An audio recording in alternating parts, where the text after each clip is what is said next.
The thermometer read 12 degrees below zero outside Henrik Larsson's cabin, but in the sleeping loft 20 feet above his fireplace, the air held steady at 73 degrees, while his neighbors 3 miles away burned twice the firewood and still woke shivering at dawn. What happened in the 18 months before that January night in 1843 would change how frontier families survived winter across the Northern Territories. But the innovation that made it possible began with a death that no amount of firewood could have prevented. Before we go further, drop a comment letting us know where you're watching from. And if survival ingenuity like this fascinates you, hit that subscribe button, because tomorrow's story involves an engineering solution even more unexpected than this one. The fire had burned all night. Henrik Larsson had made certain of that, feeding split pine into the stone fireplace every time he woke, which was often in the brutal cold of January. 1842. The cabin held heat poorly despite his best efforts. 3 feet from the flames, you could feel genuine warmth. 6 feet away, your breath formed clouds. At the far wall, where his trapping partner, Olaf Bergman, slept on a raised platform, the temperature barely climbed above freezing, even with the fire roaring. Henrik had known this was a problem. Every mountain man knew it. Single-room cabins were either unbearably hot near the fire or dangerously cold everywhere else. You chose your misery and accepted it as the cost of frontier life. But on the morning of January 14th, acceptance stopped being enough. Henrik woke at first light and immediately knew something was wrong. The silence was too complete. Olaf was a restless sleeper who coughed frequently, a consequence of nearly drowning in an icy stream the previous winter. The absence of sound pulled Henrik fully awake. He left his own sleeping platform near the fireplace and crossed the cabin. Olaf lay, motionless under 3 layers of blankets and a bearskin. Henrik touched his face and pulled his hand back from the cold flesh. Olaf Bergman had frozen to death 15 feet from a fire that had burned throughout the entire night. The impossibility of it struck Henrik with physical force. He had kept the fire going. He had done everything right. The cabin walls were chinked properly. The door fit tightly. The roof didn't leak. By every standard of frontier construction, this was a solid shelter. Yet a man had died of cold inside it, while heat poured from the fireplace not 20 feet away. Henrik stood there for long minutes, trying to understand how this could happen. The fire had been large enough that he'd been comfortable in his sleeping spot near the hearth. But Olaf, sleeping farther away to avoid the excessive heat that made sleeping near the fire uncomfortable, had been too far from the warmth to survive. The mathematics were simple and brutal. Heat traveled in straight lines from the source. The farther you moved from the fire, the less heat reached you. Cabin walls reflected some warmth back into the room, but most of the heat simply rose straight up and escaped through the roof or distributed so weakly across the space that it became useless for warming anyone not directly in front of the flames. Every trapper knew this. Every settler accepted it. You either slept too hot or too cold. There was no middle ground in a single level cabin. Henrik prepared Olaf's body as best he could in the frozen conditions. He wrapped him in the blankets that had failed to save him and secured the bundle with rope. The ground outside was frozen solid, too hard for immediate burial. He would have to wait for a thaw or build a fire to soften the earth. For now, he placed Olaf's body in the small lean-to attached to the cabin where supplies were stored. The cold would preserve him until proper burial became possible. Henrik spent the rest of that day observing his cabin with new attention. He fed the fire and watched how the heat behaved. The warmth rose immediately from the flames, traveling straight upward toward the roof. He could feel it intensely if he held his hand above the fireplace, but that heat dissipated somewhere between the fire and the ceiling. It didn't accumulate. It didn't collect anywhere useful. It simply vanished into the logs and thatch above, wasted on empty space while the far corners of the cabin remained cold enough to freeze a man. He moved methodically around the single room, noting temperatures by feel. Directly in front of the fireplace, the heat was almost unbearable, 3 feet to either side, it dropped to merely warm. 6 feet away, it became cool. At the walls farthest from the fire, ice crystals formed on the interior surface of the logs, despite the roaring flames 15 feet away. The pattern was consistent and predictable. Heat radiated outward from the source, but weakened dramatically with distance. More importantly, heat rose. He confirmed this by climbing onto his sleeping platform and feeling the air near the ceiling.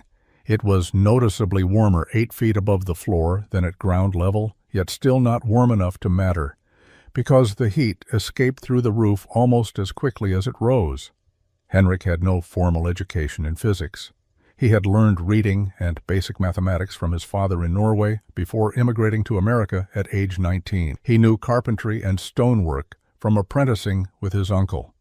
His understanding of heat came purely from observation and experience. But standing in his cabin that January afternoon, watching his breath form clouds while a massive fire burned uselessly nearby, he began to grasp something fundamental. Heat wanted to rise. If you could capture it as it rose, if you could collect it somewhere instead of letting it escape, you could create warmth where you needed it without requiring the massive fires that most trappers burned. Through winter nights, the idea formed slowly. What if the cabin had levels? Not separate rooms, but vertical layers within the same structure. The fire could burn at a middle height. The heat would rise naturally. If there was an upper level where that heat collected, instead of escaping through the roof, that upper level would be warm. The middle level where the fire burned would be comfortable. And if there was a lower level below the fire, it would stay cool naturally. 3 different temperatures in one structure, all created by letting heat do what it naturally wanted to do. Other trappers would think he was insane. He knew that already. Building multiple levels inside a cabin made no sense by conventional wisdom. Why build stairs when you could simply walk across a single floor? Why waste lumber creating separate levels when a single room could hold everything a man needed?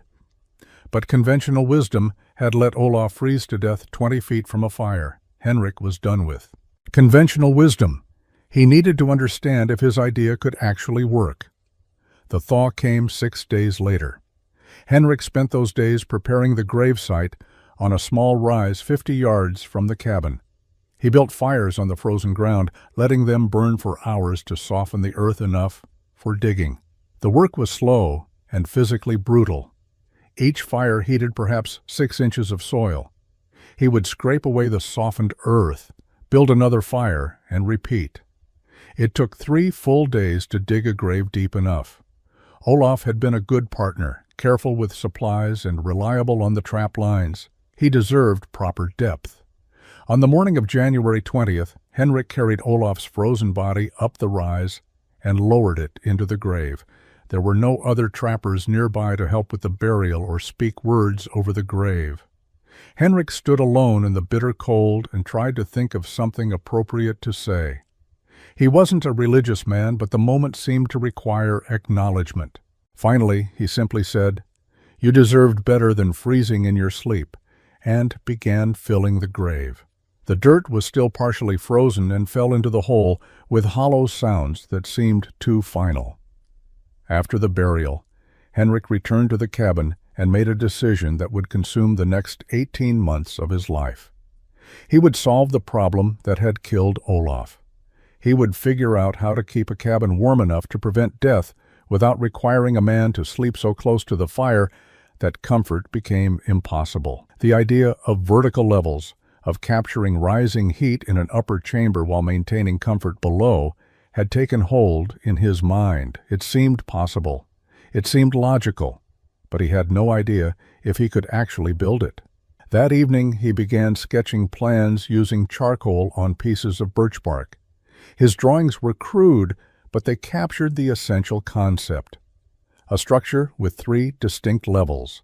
A bottom level that would serve as cold storage, staying naturally cool through earth contact. A middle level with the fireplace where living and working would happen. An upper level beneath the roof where heat would collect and create a warm sleeping space.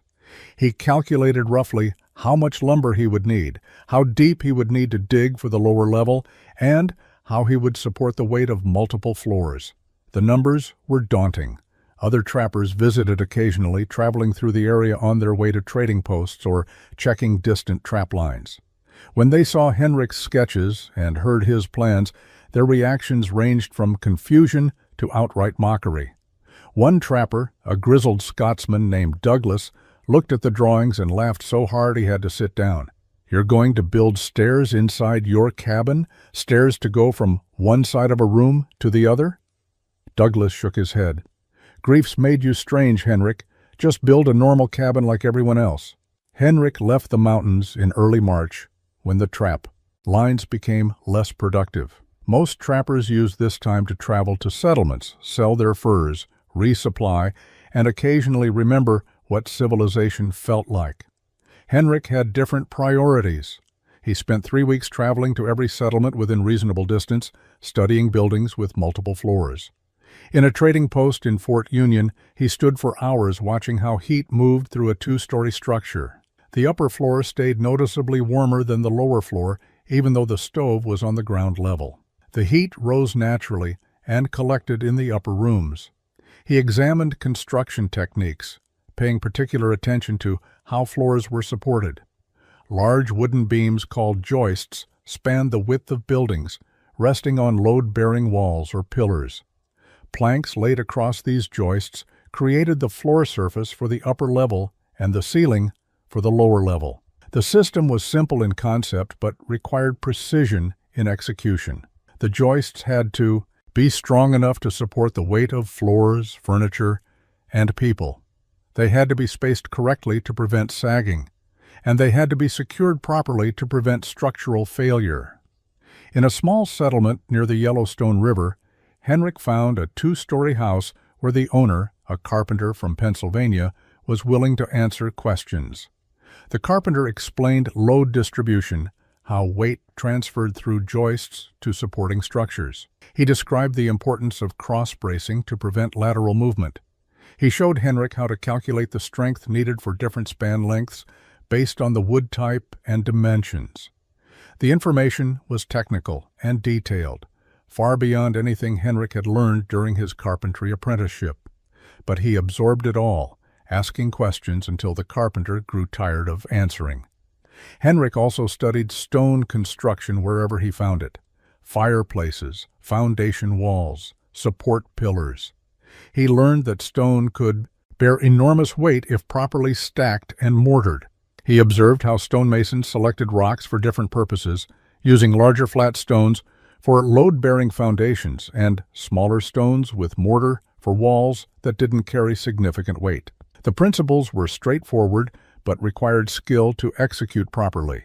Stone had to be fitted carefully to distribute weight evenly.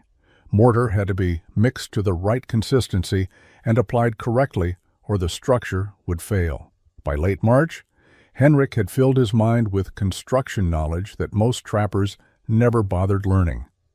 He understood floor systems, load-bearing calculations, stone masonry techniques, and thermal properties of different materials. He knew how to build what he envisioned. The question was whether he had the skill and determination to actually do it alone. Building a multi-level structure wasn't something one man typically attempted. It required help, multiple workers, and considerable time. But Henrik had no partners after Olaf's death, and he wasn't interested in explaining his plans to skeptical trappers who would only slow him down with doubts. Henrik returned to his trapping territory in April with a wagon full of supplies that raised eyebrows at every trading post along the route. He had purchased 40 feet of chain, 6 iron brackets designed for heavy beam support, a collection of specialized stoneworking tools, and more nails than most trappers used in 5 years. He had also acquired 3 long iron rods, each 6 feet in length and an inch thick, that weighed so much the trader had questioned whether Henrik understood how difficult they would be to transport. Henrik understood perfectly. Those rods would pin his floor joists to stone pillars, creating connections that could support the weight of everything he planned to build above them. Word spread quickly through the scattered trapping community. Trappers talked during chance encounters on trails or at seasonal camps. By May, everyone within 50 miles knew that Henrik Larsson was planning to build something strange. When trappers stopped by his camp to see for themselves, Henrik showed them his detailed plans drawn on birch bark and explained his reasoning about thermal stratification. The reactions were consistently negative, though they varied in tone from concerned to contemptuous. A French-Canadian trapper named Baptiste thought Henrik had lost his mind from grief. "You want to dig a hole under your cabin and then build floors inside with stairs? Mon ami, this is madness. Just sleep closer to the fire like normal men." Henrik tried to explain about temperature zones and capturing rising heat, but Baptiste shook his head and left, convinced Henrik needed rest more than he needed construction projects. An American trapper from Ohio was more direct in his assessment. "You're going to spend all summer building stairs so you can walk up and down inside your own cabin? Hell, Henrik, most of us just turn around if we need to face the other direction." The mockery stung, but Henrik expected it. Revolutionary ideas always faced resistance from people invested in conventional methods. What bothered him more was when trappers questioned the basic physics of his plan. A Norwegian trapper named Knut, who Henrik respected for his survival skills, raised concerns about the heating concept itself. Heat rises, yeah, but it doesn't stay risen. It escapes through the roof. You build an upper floor, that floor will be cold like everywhere else far from the fire. You're just making more cold space to heat. Henrik tried to explain that the upper level would be enclosed, trapping the heat that rose into it, but Knut remained skeptical. Douglas, the Scottish trapper, who had laughed at Henrik's initial sketches, returned in June with 3 other trappers specifically to see if Henrik was actually proceeding with his absurd plan. When they found Henrik digging a pit where his cabin would stand, excavating several feet below ground level, Douglas addressed the assembled group as if Henrik couldn't hear him. "Look at him, building himself a grave. That's what comes from spending too much time alone after your partner dies.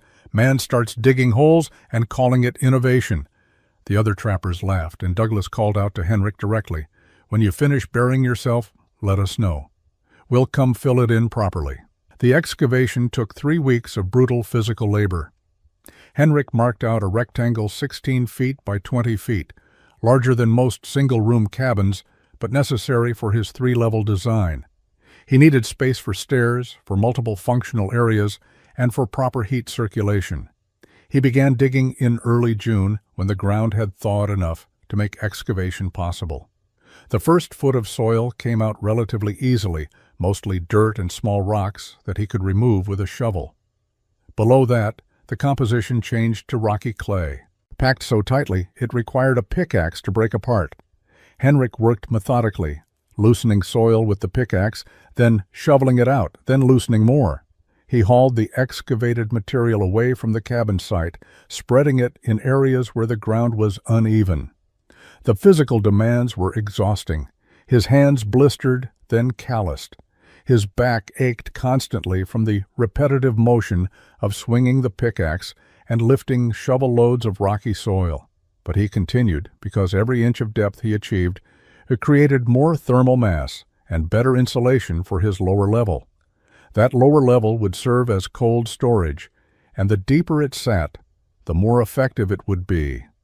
By the 3rd day, he had reached 2 feet of depth across the entire rectangle. He kept digging. 3 feet down, he hit a layer of stones ranging from fist-sized to as large as his head. These weren't scattered rocks, but a continuous layer that seemed to extend across much of the excavation. Henrik worked around the largest stones where possible, digging out the soil between them.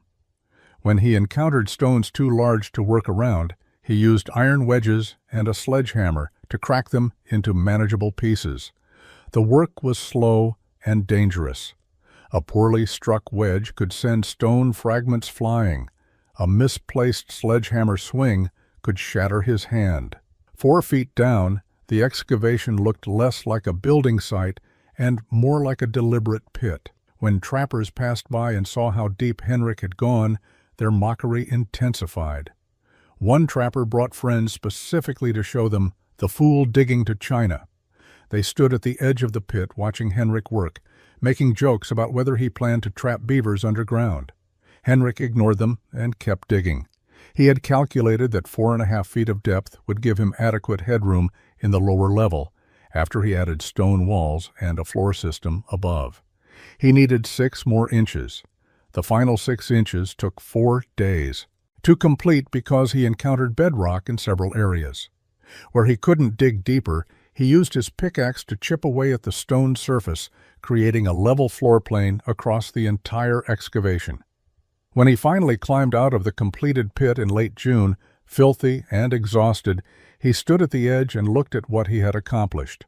The rectangular hole measured 16 feet by 20 feet and averaged 4.5 feet deep. It looked like a grave for a giant, exactly as Douglas had predicted. But Henrik saw something different. He saw the foundation of a thermal system that would revolutionize how frontier cabins handled heat. The stonework began in early July. Henrik needed to build support pillars inside the excavated pit that would carry the weight of the middle floor and everything above it. He had planned for 6 pillars arranged in 2 rows of 3, creating a grid pattern that would distribute weight evenly across the structure. Each pillar would rise from the bottom of the pit to just below ground level, where they would support the massive joists that would carry the middle floor. The physics were straightforward. 6 pillars meant each would carry approximately 1/6 of the total weight from floors, walls, roof, furniture, stored supplies, and Henrik himself moving around the upper levels. He spent 3 days gathering stones suitable for pillar construction. He needed large, relatively flat stones for the base of each pillar, then progressively smaller stones as the pillars rose. He found most of his materials in a rocky area a 1/4 mile from the cabin site, where an ancient stream bed had deposited stones of every size. He hauled them back using a simple sledge made from poles and rawhide, dragging loads that sometimes weighed over 200 pounds. His initial estimate had been that he would need approximately 800 stones total for all 6 pillars. By the time he finished gathering, he had collected nearly 1,000, giving himself extra materials in case his pillar building went poorly. The mortar was a mixture he had learned about during his settlement visits. 3 parts sand to 1 part lime, with water added until the consistency felt right. He had purchased lime in Fort Union specifically for this purpose, hauling the 50-pound sack across 100 miles of wilderness. Most trappers would have considered this insane. Lime was expensive and heavy, but Henrik knew that mortar was what would make his pillars strong enough to support thousands of pounds without settling or cracking. Mud and clay would fail eventually. Proper lime mortar would last decades. He began the first pillar on July 8th. The base stones were critical. He selected the largest, flattest stones from his collection and fitted them together in the bottom of the pit, creating a foundation approximately 2 feet square. He used mortar sparingly at this level because the weight from above would compress everything together naturally. The real importance of mortar came in the upper sections where stones needed adhesive strength to maintain position. He built slowly, adding 1 course of stones at a time, letting each level set for several hours before adding the next. Each pillar required different stone selections as it rose because the dimensions changed. The bases were broader for stability. As the pillars gained height, Henrik tapered them slightly, reducing the footprint while maintaining structural strength. This wasn't just aesthetic. Tapered pillars meant more floor space in the lower level while still providing adequate support above. By mid-July, he had completed 3 pillars. Each stood 4.5 feet tall, rising from the pit floor to exactly ground level. They looked crude but solid, each one a stack of mortared stones that could easily support several thousand pounds of weight. The second set of 3 pillars went faster because Henrik had refined his technique. He understood which stones worked best at different heights, how much mortar to use, and how long to let each course set before continuing. By the end of July, All 6 pillars stood complete, creating a forest of stone supports inside the excavated rectangle. The joists arrived in sections that Henrik had to assemble himself. He had purchased 12 rough-hewn timbers in Fort Union, each one 16 feet long and 8 inches square. These massive beams would span the width of his structure, resting on the stone pillars and creating the framework for his middle floor. Each timber weighed nearly 200 pounds. Getting them from the trading post to his building site had required hiring a freight wagon, an expense that made the trader assume Henrik was building something substantial. When Henrik explained he was building a cabin, the trader had looked confused but took his money without further questions. Henrik began installing joists in early August. The first challenge was positioning. Each joist needed to rest securely on 2 of his stone pillars while extending slightly beyond them for stability. He had cut mortise pockets into the top of each pillar during construction, small rectangular depressions where the joists would sit. This prevented the beams from rolling or shifting once positioned. But getting 200-pound timbers into place required leverage systems and careful planning. He built a temporary ramp from ground level down into the pit, allowing him to slide joists down on wooden rollers. Once a joist reached the bottom, he used a combination of wooden props and rope pulleys to lift one end onto its pillar. The physical effort was extraordinary. Henrik would position wooden supports under one end of a joist, creating a fulcrum point. Then he would use a long pole as a lever to raise the timber incrementally, adding blocks beneath it each time he gained a few inches of height. When the joist end reached the correct height, he would maneuver it onto the pillar top, then repeat the entire process for the opposite end. Each joist installation took most of a day. He installed them parallel to each other, spacing them exactly 18 inches apart, as he had calculated. Closer spacing would waste lumber. Wider spacing would create a floor that might sag under weight. Once all 12 joists were positioned, Henrik secured them using his iron rods. He drilled holes through each joist where it crossed a pillar, then drove iron rods vertically through the wood and into the mortise pockets in the stone. The rods prevented any lateral movement and locked the entire framework into a rigid structure. This was the innovation that made his design possible. Traditional floor systems relied on joists simply resting on supports held in place by weight and friction. Henrik's system pinned everything together mechanically. An earthquake could shake his structure, and the floor framework would remain solid. By late August, the joist framework was complete. 12 massive timbers spanned the excavated pit, supported by 6 stone pillars, pinned in place with iron rods. The structure looked skeletal, but incredibly strong. Henrik tested it by walking across the joists, bouncing slightly to check for flex. The framework barely moved. He added more weight, stacking supplies on the beams, still solid. The engineering was working exactly as planned. The floor planking took 2 weeks to complete. Henrik used split pine logs, each one hewn flat on both sides, to create boards approximately 3 inches thick and 10 inches wide. He had processed these boards himself during spare time throughout the summer, using a froe and mallet to split logs along their grain, then smoothing the surfaces with a drawn knife. Each board represented hours of work. He needed enough planking to cover the entire 16 by 20-foot area, approximately 320 square feet, of floor surface. He laid the planks perpendicular to the joists, creating a floor that would distribute weight across multiple support beams. Each plank was fitted tightly against the next, with no gaps where heat could escape from the middle level down to the cold storage below. This thermal barrier was critical to his design.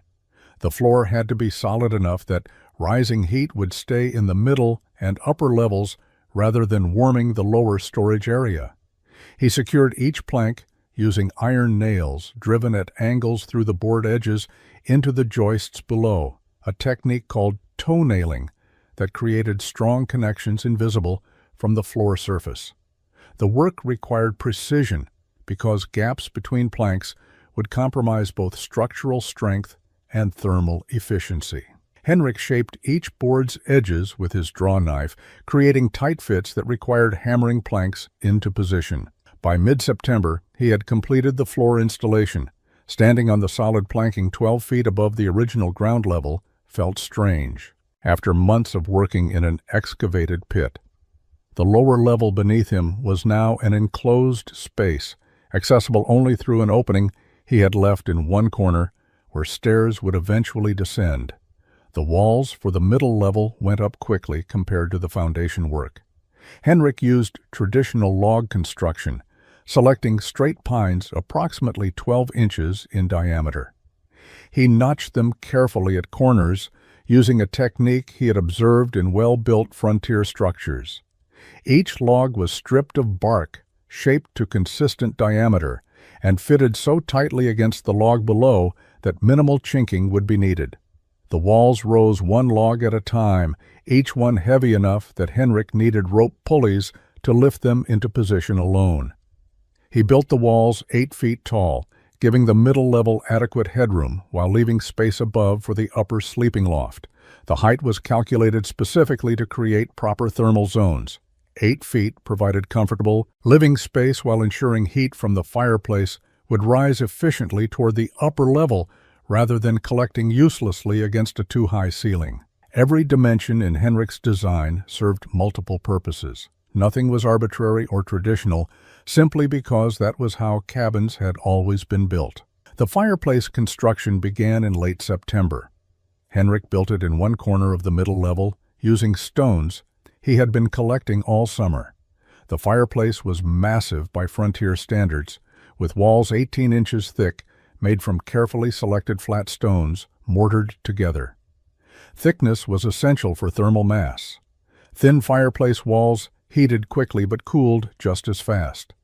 Henrik's thick walls would absorb heat during fires and radiate that warmth for hours after flames died down, maintaining temperature stability throughout the day and night. The second floor framework presented different challenges than the first because it had to support less weight, but serve a critical thermal function. Henrik installed joists across the top of his middle-level walls in early October. These beams were smaller than the lower floor joists, only 6 inches square instead of 8, because the upper loft would hold primarily sleeping space and personal items, rather than the heavy furniture and supplies of the middle level. But the spacing was tighter, only 12 inches between joists instead of 18, creating a denser framework. The tighter spacing served thermal purposes more than structural ones. Henrik understood that heat would rise from his middle-level fireplace and press against this ceiling, attempting to escape upward. A loosely constructed ceiling with gaps would allow heat to dissipate too quickly. He needed this barrier to trap rising warmth efficiently while still allowing enough heat transfer to warm the loft above. The solution was solid planking below, with calculated air gaps above. The underside of the ceiling would be sealed, tight. The upper side would have controlled spacing that allowed hot air to flow into the loft while preventing cold air from dropping back down. Installing the ceiling planks required working overhead while standing on the middle-level floor. Henrik built a simple scaffolding from scrap lumber, giving himself platforms to work from while handling heavy boards above his head. Each plank was fitted and nailed to the joists from below, creating a smooth ceiling surface for the middle level. He used the same tight-fitting technique as the lower floor, ensuring no gaps existed in the thermal barrier. The work was physically demanding because holding boards overhead while hammering them into position required sustained strength. By mid-October, the ceiling was complete from below. Henrik then climbed up through the opening he had left for stairs and examined the upper side. Here he made modifications to create his thermal transfer system. He left deliberate gaps of approximately 1 inch between every third plank on the upper surface. These gaps would allow rising heat to flow into the loft space while being too narrow for significant heat loss back downward. The hot air would rise through the gaps, fill the loft, and stay trapped there because heat naturally wanted to remain at the highest point in any structure. The physics were simple but effective. Fire burns in middle level. Heat rises and presses against ceiling. Most heat is blocked by solid planking and radiates back down into middle level, keeping that space comfortable. Some heat escapes through calculated gaps and flows into loft. Heat accumulates in loft because it cannot rise further and will not flow downward against its natural tendency. The result would be 3 distinct thermal zones created by careful floor and ceiling construction combined with natural convection principles. Henrik tested the concept on a cold October night by lighting a small fire in his completed fireplace and measuring temperatures. He placed strips of cloth soaked in water at different heights, watching how quickly they dried. The cloth near the fireplace dried in minutes. Cloth at middle-level ceiling height dried in half an hour. Cloth in the loft space above took nearly an hour, but eventually dried completely, proving heat was reaching the upper level and accumulating there. The upper loft walls followed the roofline angle, creating a sleeping chamber with sloped ceilings that would trap rising heat efficiently. Henrik built the walls only 5 feet tall on the lower edge where they met the middle-level ceiling, then angled them upward, following the roof pitch he had planned.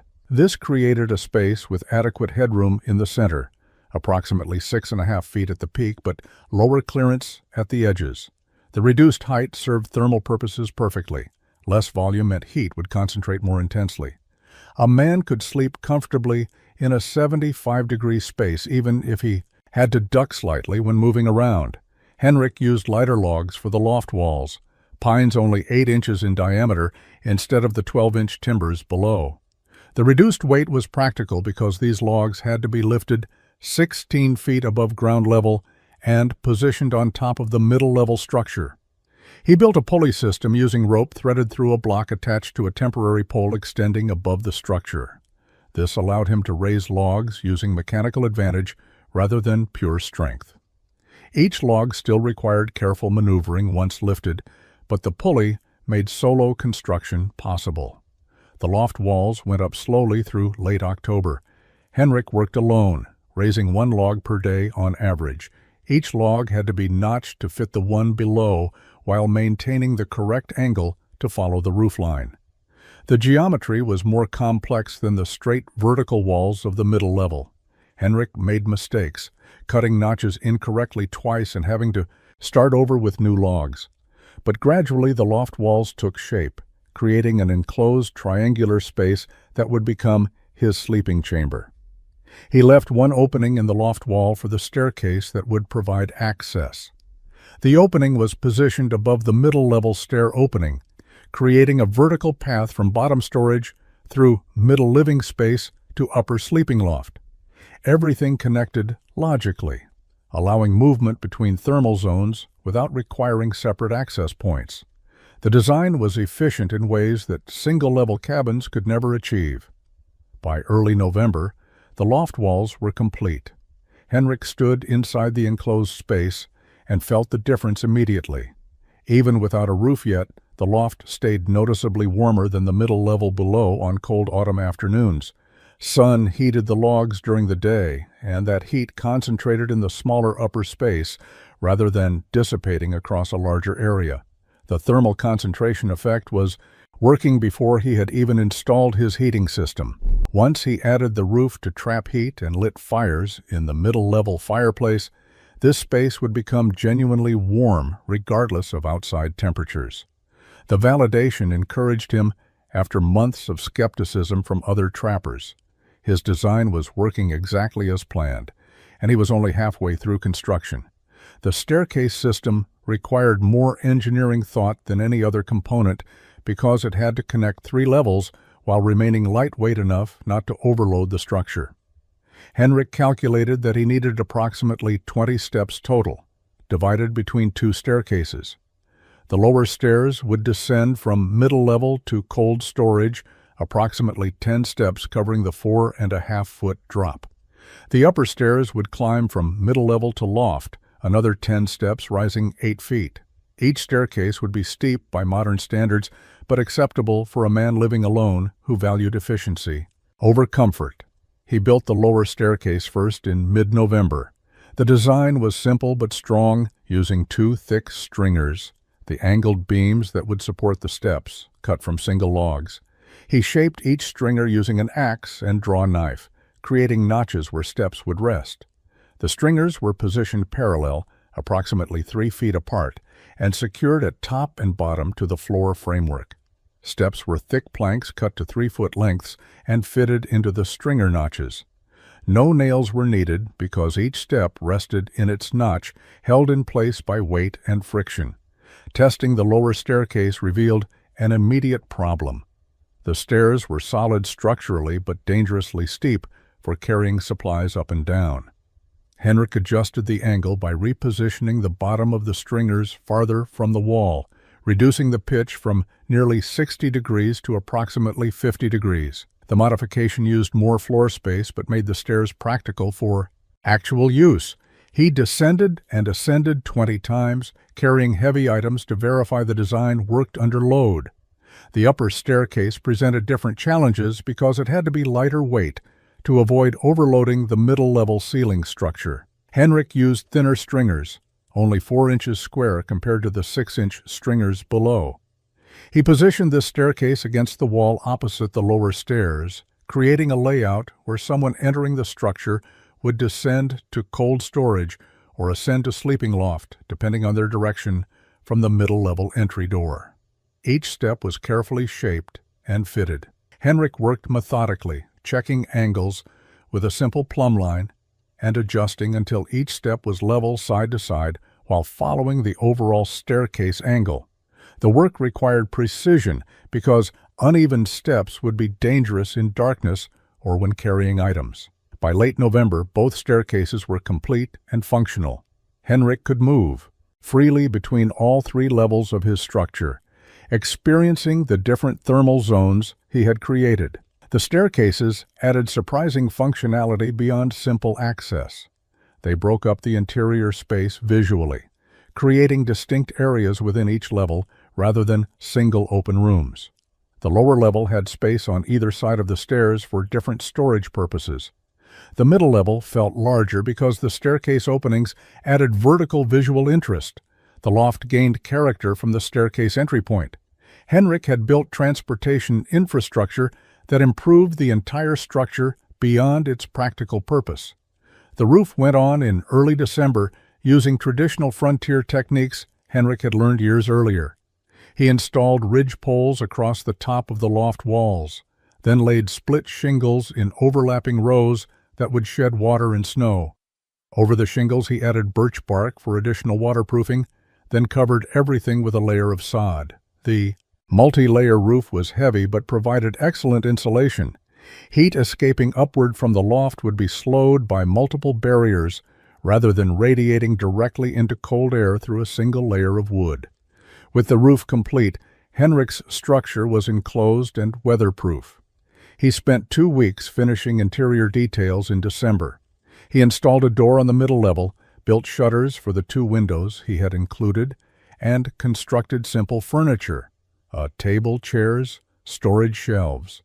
He chinked gaps between logs using a mixture of clay and horsehair that would seal against wind while remaining flexible through temperature changes. Every detail received attention because this structure had to work perfectly or his entire concept would be proven wrong.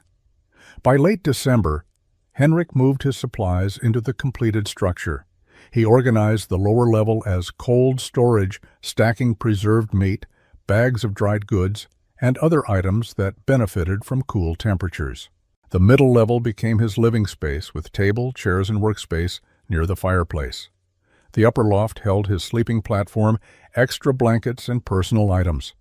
Everything had logical placement based on thermal zones and usage patterns. Other trappers continued visiting through December and early January, curious to see the finished result of Henrik's obsessive construction project.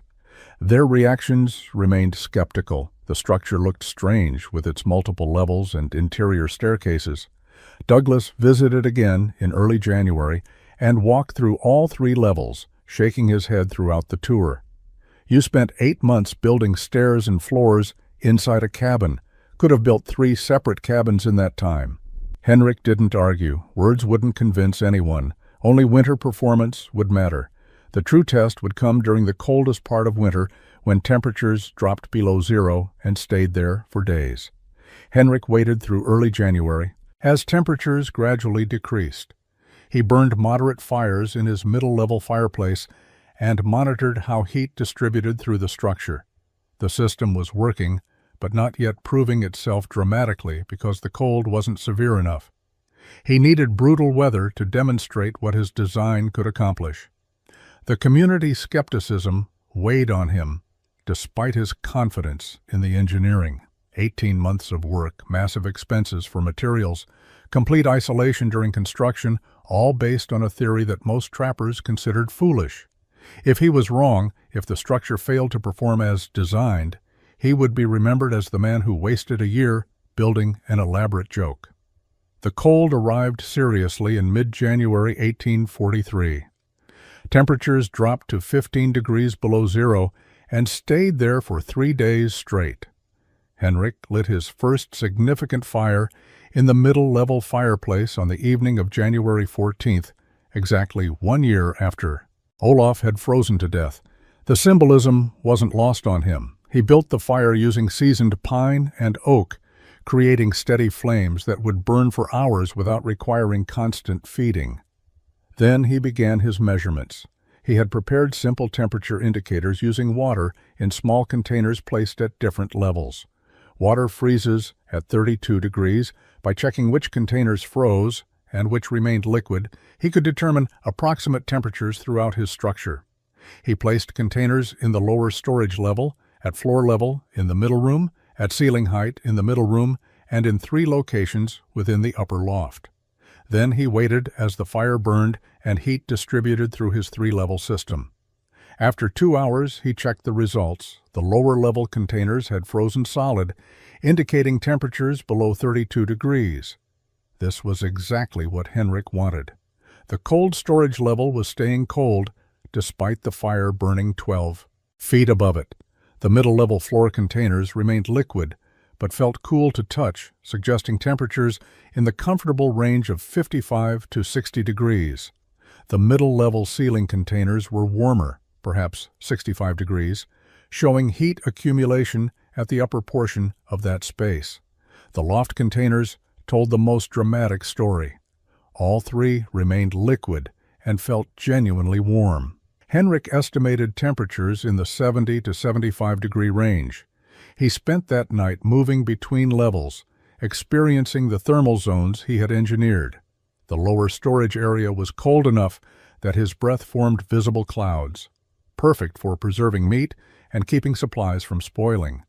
The middle level was comfortable for working, warm enough that he didn't need heavy clothing, but cool enough that the fire wasn't overwhelming. The upper loft was warm enough for sleeping without requiring multiple blankets. He lay on his sleeping platform in the loft that night, wearing only a single layer of clothing, comfortable, while a blizzard raged outside and temperatures dropped to 20 below zero. The fire in the middle level had been moderate, nothing like the massive blazes that most trappers burned through winter nights. Henrik estimated he had used 1/3 the firewood that a traditional cabin would require for similar occupancy. The efficiency came from thermal stratification and superior insulation. Heat wasn't escaping through gaps in construction or rising uselessly into empty space. It was being captured in the loft, where it provided maximum benefit for sleeping comfort, while maintaining adequate warmth in the middle level and preserving cold storage capability below. The engineering had worked exactly as planned. 3 distinct temperature zones in one structure, all created by understanding how heat naturally behaved and building a system that exploited those natural tendencies. Henrik fell asleep that night in his 75-degree loft while outside temperatures continued dropping toward 30 below zero. The storm that arrived on January 20th, 1843, became the worst blizzard in trapper memory. Snow began falling before dawn and continued for 36 hours without pause. Wind created drifts that buried smaller structures completely. Temperatures dropped to 35 degrees below zero, cold enough that exposed skin froze in minutes and breathing hurt. Trappers who ventured outside during the storm risked death. Most stayed inside their cabins, burning through their firewood supplies desperately while fighting losing battles against the cold penetrating their structures. Henrik spent the blizzard's first day testing his system's limits. He maintained a moderate fire in his middle-level fireplace, adding wood every few hours, but never creating the massive blazes that emergency conditions usually demanded. He monitored temperatures throughout the structure, using his water containers and by feel. The lower storage level stayed frozen solid, exactly as designed. The middle level remained comfortable despite the howling wind outside. The upper loft maintained temperatures warm enough for sleeping in light clothing. The system was performing flawlessly under extreme conditions. On the storm's second day, Henrik heard desperate pounding on his door. He descended from the loft where he had been resting and opened the middle-level entrance to find William Thorsen, a Norwegian trapper whose cabin was 3 miles distant. Thorsen was hypothermic, shaking uncontrollably, his face showing early signs of frostbite. Henrik pulled him inside and closed the door against the wind. Thorsen stood in the middle level, confused by what he was experiencing. "It's warm," he said through chattering teeth. "How is it warm? My cabin with a fire twice this size is freezing." Henrik helped Thorsen remove his frozen outer clothing and gave him hot coffee heated on the fireplace. As Thorsen warmed, Henrik explained what had happened to his cabin. The fire had been inadequate, despite its size, because the cabin's single level allowed all heat to rise and escape through the roof. The walls had gaps that let wind penetrate. The door fit poorly. Every design flaw that characterized typical frontier construction had combined during extreme cold to create a structure that couldn't maintain survivable temperatures regardless of how much wood burned. Thorsen had realized he would freeze to death before morning and had made the desperate trek through the blizzard to find help. Henrik showed Thorsen the 3-level system, walking him through the lower storage level where temperatures stayed below freezing, then up to the loft where warmth accumulated. Thorsen stood in the loft speechless, feeling 75-degree air, while knowing the temperature outside was 35 below zero. "This changes everything," Thorsen finally said. "Everyone said you were crazy. Everyone laughed. But you built something that actually works." Henrik nodded, but said nothing.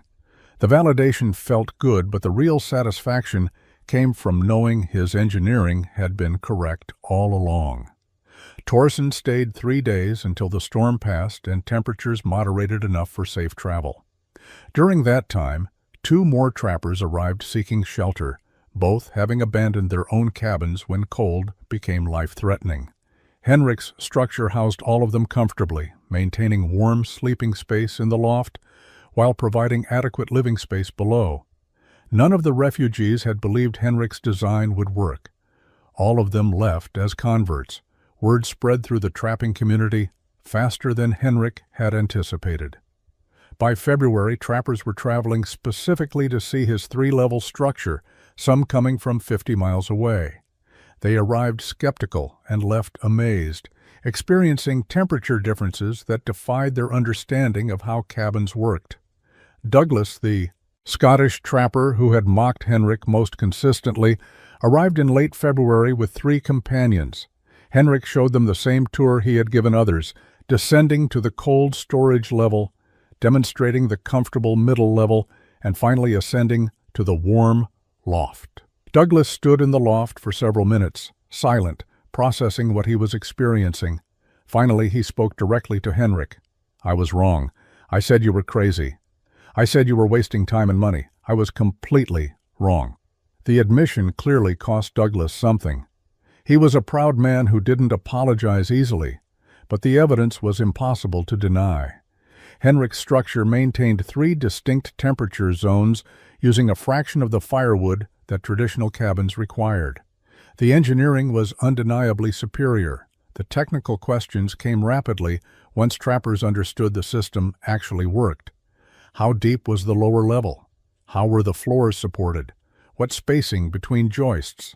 How thick were the walls? What mixture for chinking? Henrik answered everything freely, explaining his construction methods and thermal principles without reservation. He wanted others to build similar structures because better engineering meant fewer deaths from cold. Frontier life was dangerous enough without people freezing in poorly designed shelters. Several trappers asked Henrik to help them build similar structures. He agreed to provide advice, but explained he couldn't spend months helping with multiple construction projects. He had his own trap lines to work, but he offered detailed plans, measurements, and explanations of critical techniques. Some trappers copied his design exactly. Others modified it based on their specific needs and available materials. A few attempted simplified versions with only 2 levels instead of 3. All of them incorporated the basic principle that had made Henrik's structure revolutionary, using vertical space to create thermal zones that matched different functional requirements. The phrase Larsen-style cabin began appearing in trapper conversations by March. Henrik never promoted the name, but it stuck because trappers needed a way to distinguish the new multi-level designs from traditional single-room construction. Trading posts started stocking materials specifically for Larsen-style builds, extra joists, additional nails, materials for stone pillar construction. The innovation was spreading organically because it solved a real problem that killed people every winter. Good ideas didn't need marketing campaigns on the frontier. They just needed to work better than existing methods. By spring 1843, 5 trappers within 100 miles of Henrik's location had begun building their own multi-level structures. Some would succeed, others would make mistakes and build poorly. But the concept was no longer experimental. It was proven technology that anyone with adequate skill and determination could replicate. Henrik had changed frontier construction not through formal instruction, but through simple demonstration that better methods existed. The true versatility of Henrik's 3-level system revealed itself during the spring thaw, when stored meat became the critical test. Traditional frontier cabins had no refrigeration beyond winter's natural cold. When temperatures rose above freezing, preserved meat spoiled rapidly unless consumed quickly. Most trappers solved this by smoking or salting meat heavily, methods that preserved food but changed flavor and texture significantly. Henrik's lower storage level offered a different solution that would prove as revolutionary as his heating system. In late March, temperatures outside climbed into the 40s and 50s during daylight hours. Henrik descended to his lower level and found temperatures holding steady in the mid-30s, cold enough to preserve fresh meat without freezing it solid. The earth contact and stone walls that formed his foundation created a thermal mass that resisted temperature changes. While outside air warmed dramatically with spring arrival, the lower level remained cool because the surrounding earth stayed cold from months of winter freeze. The insulation provided by the middle-level floor above prevented warm air from the living space from penetrating downward. Henrik invited William Torsen to examine the lower-level storage in early April. Torsen had returned several times during late winter to study Henrik's construction methods before building his own multi-level cabin. When Torsen descended the stairs and felt the cool air, he understood immediately what this meant for frontier food storage. "You've built a root cellar that doesn't require digging a separate hole," Torsen said, "and it's accessible from inside your living space without going outside." Henrik nodded. The convenience factor was significant but secondary to the preservation capability. They examined meat that Henrik had stored in January. Venison, elk, and beaver meat hung from hooks in the lower level, all of it still fresh enough for consumption. Outside temperatures had been above freezing for a week, yet the meat showed no signs of spoilage. The lower level was functioning as a natural refrigeration chamber, maintaining temperatures that prevented bacterial growth while avoiding the deep freeze that damaged meat texture. Henrik explained that the system should work through most of spring and into early summer before earth temperatures rose enough to compromise cool storage. The food preservation implications were profound for frontier survival. Trappers typically faced feast or famine cycles, gorging when fresh meat was available, and enduring periods of limited nutrition when hunting was poor. Henrik's system allowed food storage that extended significantly beyond winter months, smoothing out the availability cycles that made frontier life precarious. A successful hunt in April could provide meat into June if stored in the lower level. That extended storage meant better nutrition, reduced hunting pressure during vulnerable spring animal breeding seasons, and improved survival odds during lean periods. Torsen spent an afternoon taking measurements and asking questions about the lower-level construction. He wanted to replicate the food storage capability in his own structure. Henrik shared every detail freely, explaining the importance of earth contact, adequate depth below ground level, and thermal barriers between storage and living spaces. The information spread as trappers talked among themselves about what Henrik had accomplished beyond the heating innovation everyone already knew about. Henrik's three-level design spread through the northern Rocky Mountain region over the following 5 years. Not every trapper adopted the method because the construction requirements remained substantial. Building a Larson-style cabin took months instead of days and required skills many trappers lacked, but those who faced the harshest winter conditions or who had lost partners to cold gradually converted to multi-level construction. By 1848, an estimated 32 Larson-style cabins existed across Montana and Wyoming territories. Each one represented lives saved through better engineering. The design evolved as other builders added modifications. Some trappers built two-level structures instead of three, eliminating the below-ground storage to simplify construction while retaining the warm sleeping loft concept. Others expanded the lower storage level into full basements with multiple chambers for different storage purposes. A few ambitious builders created four-level structures with separate levels for different activities. The core principle remained constant across all variations, using vertical space to create thermal zones that served different functional requirements. Settlers moving west during the 1850s discovered abandoned Larson-style cabins and recognized their superior construction. Many were reoccupied and maintained by homesteaders who appreciated the thermal efficiency and food storage capabilities.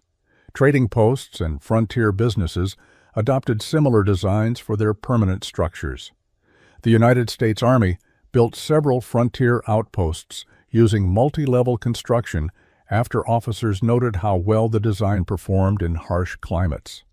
The innovation that had seemed ridiculous in 1842 had become standard practice for serious frontier construction by 1860. Henrik himself left trapping in 1849 when beaver populations declined and fur prices collapsed.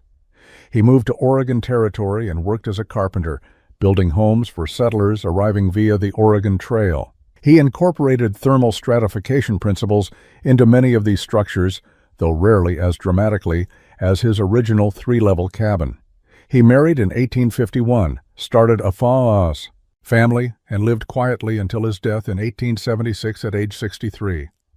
His obituary in the Salem newspaper made no mention of his revolutionary cabin design or the lives saved through his engineering innovation. The original cabin Henrik built in 1842 stood until 1893, when a forest fire destroyed it along with several other abandoned structures. But by then, the design principles had spread far beyond the single building. Frontier construction had evolved to incorporate vertical thermal zones, below-ground food storage, and heat capture systems that transformed winter survival odds. Modern historians estimate that Henrik's innovation directly contributed to saving dozens of lives and indirectly influenced construction practices that improved outcomes for hundreds of frontier families. The story of Henrik Larsson's impossible three-level cabin teaches that revolutionary innovations often come from people solving immediate personal problems, rather than from formal engineering study. A trapper who watched his partner freeze to death created a thermal system that changed frontier architecture across an entire region. His solution required no new materials or complex technology, just existing resources used with intelligence and determination. And that solution shared freely with anyone who asked, became part of the collective wisdom that helped people survive in one of North America's harshest environments. The legacy wasn't carved in stone or written in books. It was built into logs and thermal zones, standing testament to what careful thought could accomplish when applied to fundamental survival challenges.